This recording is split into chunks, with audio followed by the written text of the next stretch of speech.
So, good day, my divine light lovers. I'm going to do a reading on the blood moon because it's kind of ironic. It's happening on the 3rd of March, which is today at 3:33 a.m., which I must have missed it. missed it. I missed it. Um, that's fine. And also, we had a blood moon in 2024. We also had a blood moon in 2025, and we have another blood moon in 2026. So that's 3 in a row. Okay. And we're like entertaining the idea of World War III, which is ironic. So I did a I Ching reading, and I already did the coins. The question I'm asking is, how is the blood moon going to affect us on the collective? And we have the hexagram 44, which is coming to meet. It's also temptation. And there's no changing line. So it means that it's a stable hexagram. So when there's no changing lines into another hexagram, if you only have one hexagram, it means it's a stable hexagram. So we have heaven. The first triagram on top is heaven and the bottom is wind, and they're both air. So heaven is air and wind is also air element. Okay, so I am going to read out of the big book because it's only one hexagram, and we'll see what it says. So it says mutual attraction is the indication. Let me make sure I have the right one, because that happens sometimes. 44, yeah, 44. Okay, so the attraction of opposites, all right? Mutual attraction is an indication of compatibility that does not necessarily guarantee it. Inexplicably, attraction can disappear as easily as it appeared, leaving both parties wondering, what was that all about? When two people are genuinely attracted, the idea would be to approach each other from positions of equality and independence, ready and willing to meet on equal ground. When the pull of attraction is accompanied by enough patience to let things develop naturally, true friendship can result.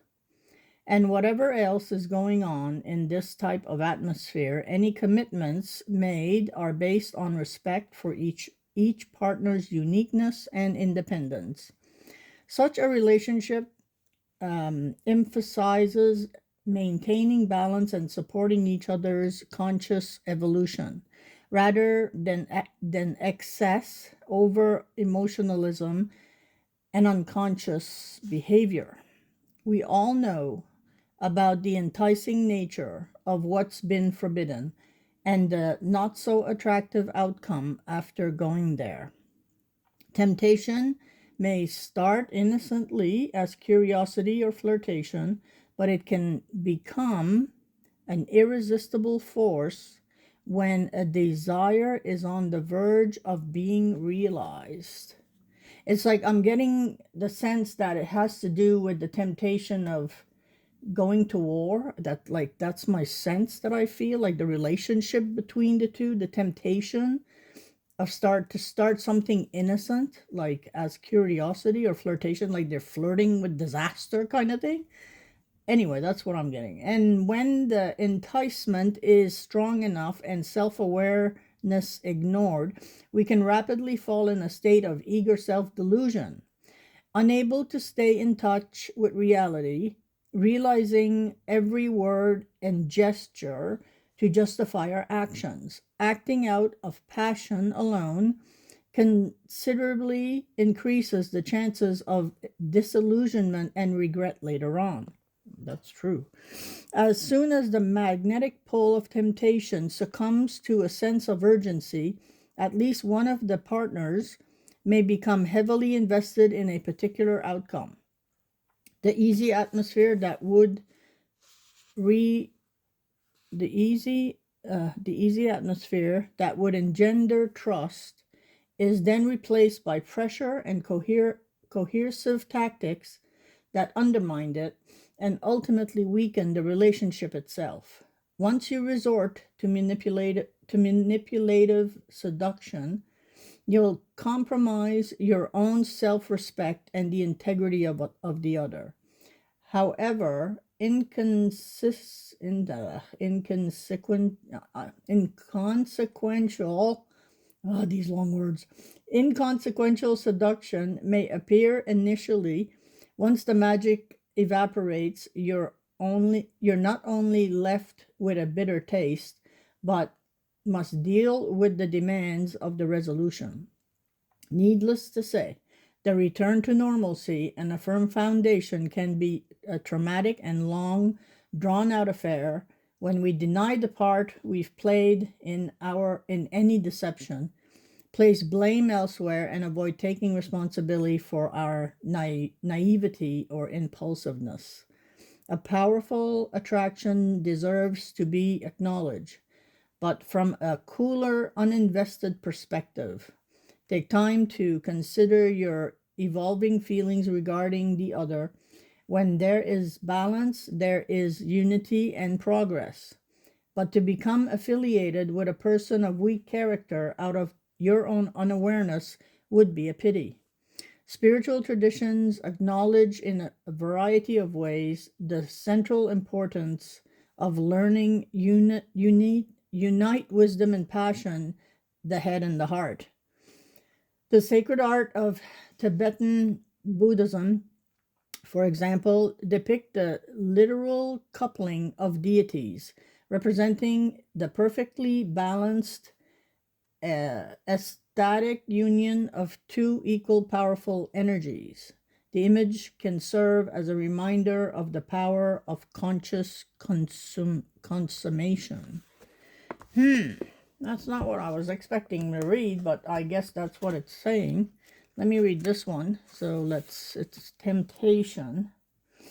Here, the hexagram consists of 5 strong lines, all resting on the top, upward moving weak line. This suggests that some element has entered the present situation. It appears to have little significance, but it could upset the balance completely. In your personal affairs, you must be extremely cautious now, as your judgment may not be at its sharpest.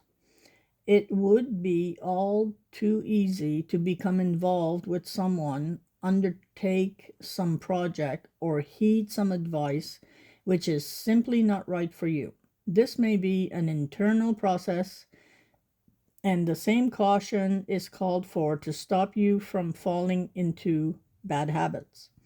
In all aspects of your life, be totally honest with yourself and with everyone else. This way, there can be no misunderstandings and no one can take advantage of you. Do not attempt any major projects now, although it is a good time for smaller ventures.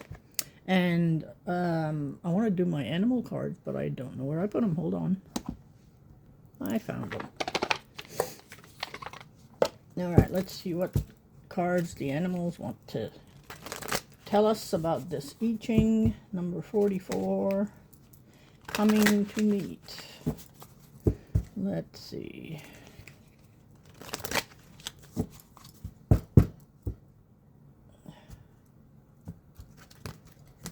Okay, let's pick the first card. And we have Old Soul, the Black Jaguar. It says, walk through life with confidence and grace. You have power. You have power from beyond the world. Focus on what you really want, and you can create your dreams. And that's probably the message from the Blood Moon as well. Release all of anything that you feel that is blocking you. So the second one is the Coyote, the revealer of truth.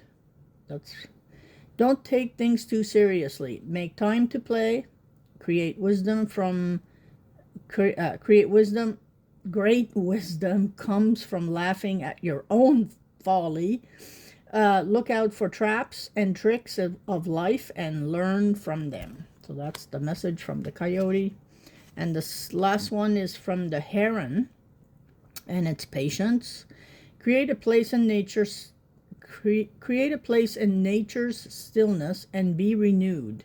Take time alone to find balance and step confidently toward your purpose. Patience will bring you rewards. Perfect. All right, that is my reading for today, and enjoy your day.